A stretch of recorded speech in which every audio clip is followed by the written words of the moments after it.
2 weight classes, you must smash and fight ready assassin. Gastelum passing him, double leg him and tapping him. Who was the first to bring the smoke straight to Adesanya? This 5'9" middleweight, call me the Brown Bomber. What's up, guys? Welcome to the Kelvin Gastelum YouTube channel. We're back from New Jersey. Today we're going to recap UFC 288 in New Jersey. But before we do that, we got to thank our sponsors, Jimmy Bars. Go ahead and get your Jimmy on. They are our main sponsors, so go ahead and support the people that support us. Jimmy Bars, baby. Hey. UFC 288 recap, guys. I just got back from New Jersey. I was in New York first, then transferred over to New Jersey, and had an incredible week. I was there out as a guest fighter, so I was with Jamal Hill. I was with Justin Gaethje, Frankie Edgar, and we did an incredible activation. We went out to the American Dream Mall. There was inside water park. There was indoor snowboarding. There was indoor skate rink. I mean, the place was incredible. 3 million square feet of fun. I was in a good mood the entire week. And, even fight day, I woke up in a great mood. Triple C has a fight. Went on a run. I'm thinking today is going to be a great day. My friend's going to become a 2-time bantamweight world champion.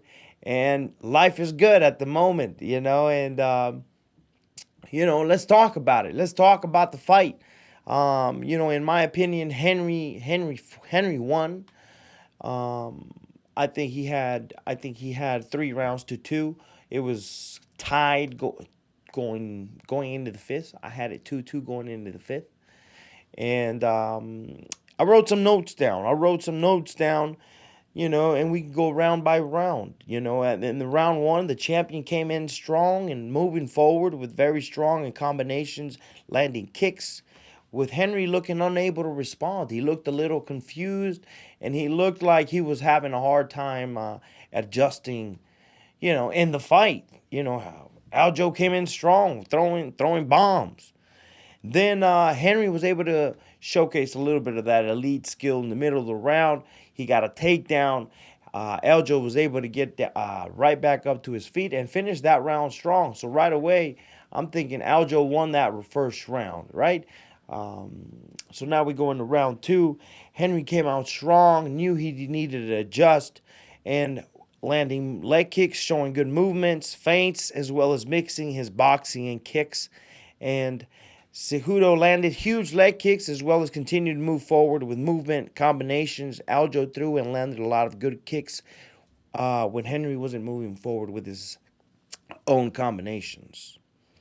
Henry consisting strong with more kicks to the heads and legs with a late shot from Aljo with Henry, where Henry fends off and ends up on top, 10-9 Triple C. The guy, with such an even round, I'm thinking the guy that ends up on top is the guy that wins the round, and that was Triple C. He won that round, got on top at the end, and then we go to round 3. Both come out throwing heavy leg kicks, with Aljo showing a tad bit more volume, but then Henry lands a flying knee and ends up in a front headlock with Aljo defending.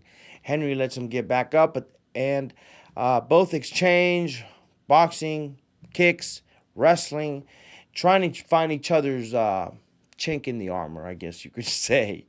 Aljo ends up getting a takedown, but then Henry was able to fend off, get back to his feet immediately. With a round this close, I give it to the guy who gets the takedown at the end of the round. So that was Triple C. Now we move on to round 4. Aljo does a good job sticking and moving and looking real slick. Just a tiny step ahead of Triple C, with Triple C having a difficult time finding his range and landing his own kicks. Aljo gets a huge takedown, causing Triple C to do the splits.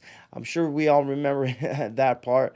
It was a very funky part because we've never seen Triple C get taken down and pushed up against the fence and get taken down. And, it looked pretty funny, him doing the splits. And it was a very good round for Aljo. 10-9 Aljo. 2-2 going into the 5th. This 5th round, both exchanging kicks and combinations, with each having their moments, with Triple C dropping the slightly bigger bombs and combinations, close round of mainly striking, and Henry gets a late takedown to end the round. And with such, once again, with such a close round, I think the guy that ends up on top wins that round, and Triple C won that round. And so I'm thinking my buddy's becoming the two-time bantamweight champion, and it's going to be an amazing night. It was a great fight, great fight by both fighters. I'm thinking my guy is going to become the new champion again. But no, that was not the case. There was a robbery going down at the Prudential Center. Someone called the mayor, Mayor Fulop, I think is his name. There's a robbery going on, and it went down in New Jersey. That there was one judge that gave that fifth round to Aljo, which was insane. If there was one round that was the clearest to Triple C, it was that fifth round. And Derek Cleary, let's put it out there, Derek Cleary should be removed from ever having to judge an official any championship fight in the history of MMA ever. Because this was incredible. I was dumbfounded when I saw the scorecard and I saw that this guy had given that fifth round to Aljo. And I mean, this is crazy. These guys need to be put up. There needs to be some repercussions for these guys. This guy needs to be checked. Someone brought up a very interesting point in 2016 for the Tough 24 finale, where both Joseph Benavidez and Henry Cejudo fought.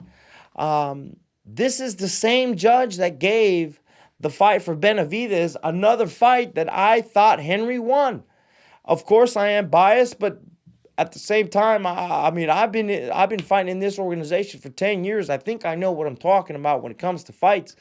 Derek Cleary has got some sort of grudge against Henry Cejudo, it seems. I don't know if Henry owes him money. I don't know if he beat him up when he was young.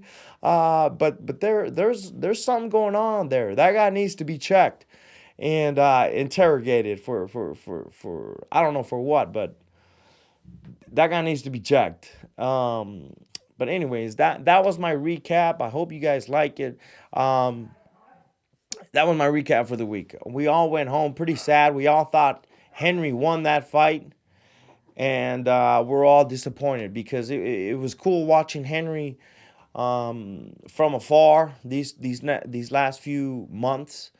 I've been watching him from afar and just how he made that switch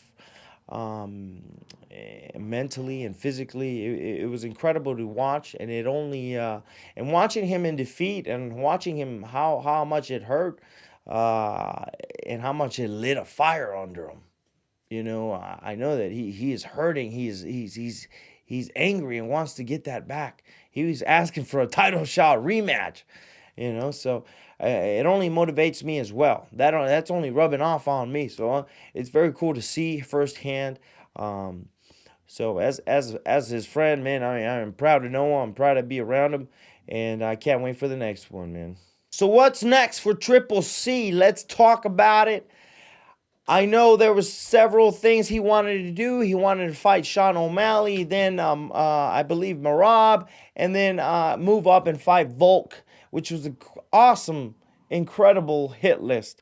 But I think the Merab fight makes sense. I think he wants that fight, which is, in my opinion, probably the hardest fight next to the champion in that division. Merab is no joke. He's a monster. I don't like this matchup for my friend, but this is what Henry does. After he lost to Joseph, Demetrius Johnson. No, I'm sorry, Joseph Benavidez in 2016.